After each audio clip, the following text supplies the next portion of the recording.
रहीम सारे दोस्तों को खुद शायर दा सलाम सिंह। क्या हाल है दोस्तों? ठीक है, वे खैरियत है, तबीयत से ठीक है, मिजाज ठीक है। सुनाओ दोस्तों, ईद का झाड़ा किवें गुजरिया? मेरे तरफों तमाम दोस्तों को जिन्हें तक भी मेरी ये वीडियो पुजे ईद मुबारक। एक डोड़ा जो डी ईद दे हर कोई खुश थींदे, मैं ईद दे डी कुमला खड़दा। सब हार फुलां दे पा खड़दन, मैं हार हंजू गल पा खड़दा। डी ईद दे हर कोई खुश थींदे, मैं ईद दे डी कुमला खड़दा। सब हार फुलां दे पा खड़दन, मैं हार हंजू गल पा खड़दा। हर कहीं दे हाथ च हाथ होंदे, मैं खाली हाथ डूचा खड़दा। दिल अंदरों अणखोट रोंदी है, बस बारू फूत बड़ा खड़दा।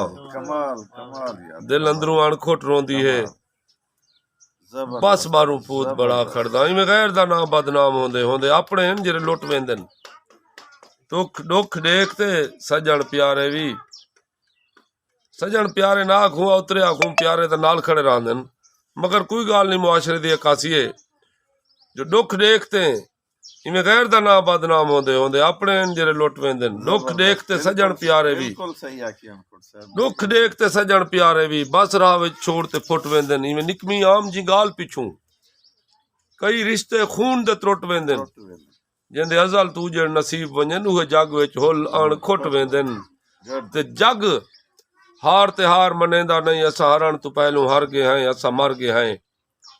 साजा दुश्मन साजा बाही हन, असा अपने मास को चर गए हैं, असा मर गए हैं। लब चुलदे हन लब चोले नी, कह गाल कनू चुप कर गए हैं, असा मर गए हैं। जग जग जग अणखोट मरते मर वेंदे, असा मरण तो पहलू मर गए हैं, असा मर गए हैं। मोहब्बत से ये मेरे नाल मेरा भाई, मेरा छोटा भाई गुलाम मोहम्मद भुट्टा साहब, यह मेरा करीबी सी मेरा दमाद भी है तो मेरा बाल भी है सही सजाद साहब। इहदे नाल नाल अबा तेरा नाम एक भुलदा पे, हाँ नवीद भुट्टा साहब, ये भी मेरे को मौजूद हैं सी। मेरी दावत है बेटे ने ए है नवीद भुट्टा साहब सी। कमाल मोहब्बत सही जो हर मोड़ ते हिम्मत करनी है, कहे मोड़ ते बुज़दिल थीवना नहीं। बेगैरती दे तेरे मैंगो दे, असा कहे भी जूस को पीवना नहीं। असा जिसू जुरत नाल सदा तेरे धमकियां नाल बसीवना नहीं। असा अणखोट नस्ली गैरती है, बेगैरत बढ़ते जीवना नहीं।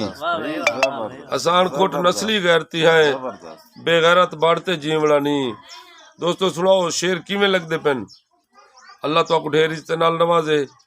शेर चंगे लगे हो तो कमाल मोहब्बत सबूतरे सो वीडियो को दोस्तों तक यार शेयर करे सो।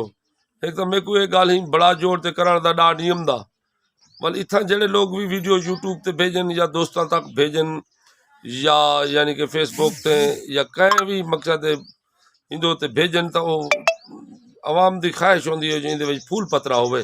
दोस्तों ये बगैर फूल पतरे तो वीडियो है, बस तुहाडे मोहब्बत की जरूरत है। अस्सलाम वालेकुम व रहमतुल्लाहि व बरकातहू। असा चैनल का ना ही कर सकते।